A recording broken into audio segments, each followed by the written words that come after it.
computer, like like without programming, like computer, like computer will not work. So in any field like we need to understand the basic concepts of computer, right? When I say computer, then it comes hardware and software. We know what are all the hardware parts, CPU, monitor, all those things. And then when it comes to software, it's a programming thing, right? So you need to understand more about programming. Now there are a lot of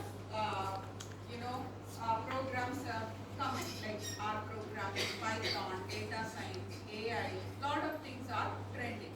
But when you look at it, most of the critical things are still written in Java.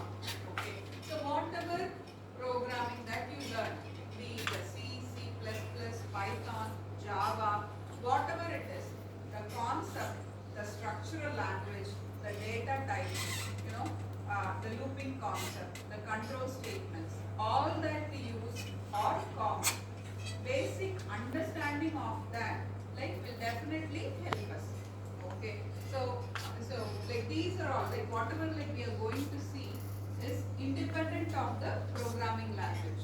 So when you understand these concepts, whatever program that you write, be it Python or R programming, Java, mainframe, the concept will apply for any programming language. So I wanted you to listen to the concept, understand the concept, so that you can implement them in your any of the programming language or any of the real-time requirements that you are going to work on. Okay. So maybe you might be in the second year or third year, right? So when you move on to your technology, your core technology, or to any IT company, this concepts will definitely help us.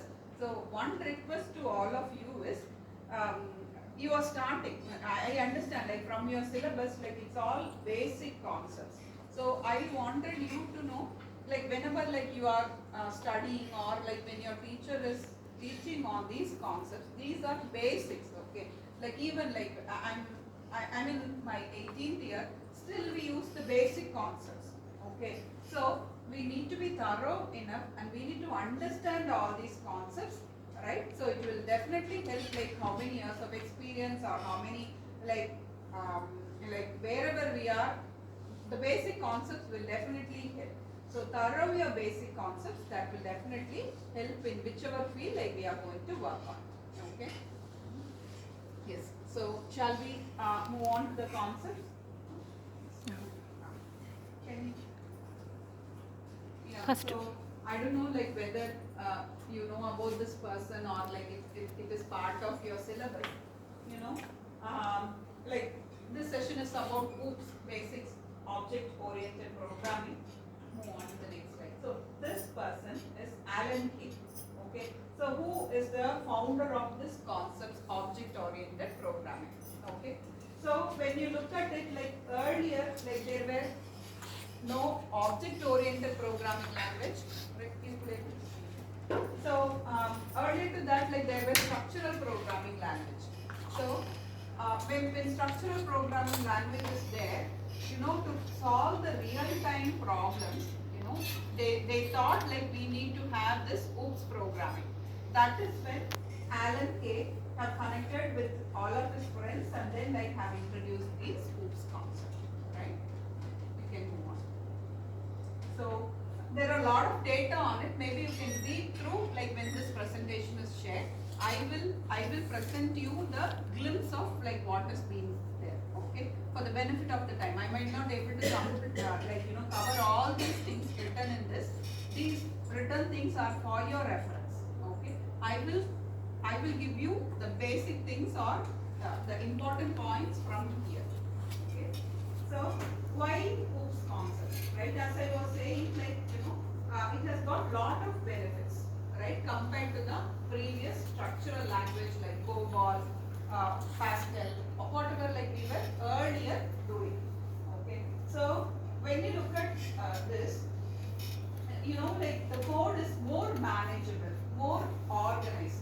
The reason we are going to use object and class in our programs, right? So, which will give us improved code organization. When you look at our procedural programming is nothing but structural programming. We have, when you look at in OOPs, like we have related data, related functions. We call the function to execute our requirement and then like produce an output. So that is where like we say improve core organization, reusability. Again, like we can reuse the same functions or same program for different things. Abstraction, we will talk about abstraction. What is abstraction, polymorphism, inheritance. Abstraction is one of the important factors for object-oriented programming, where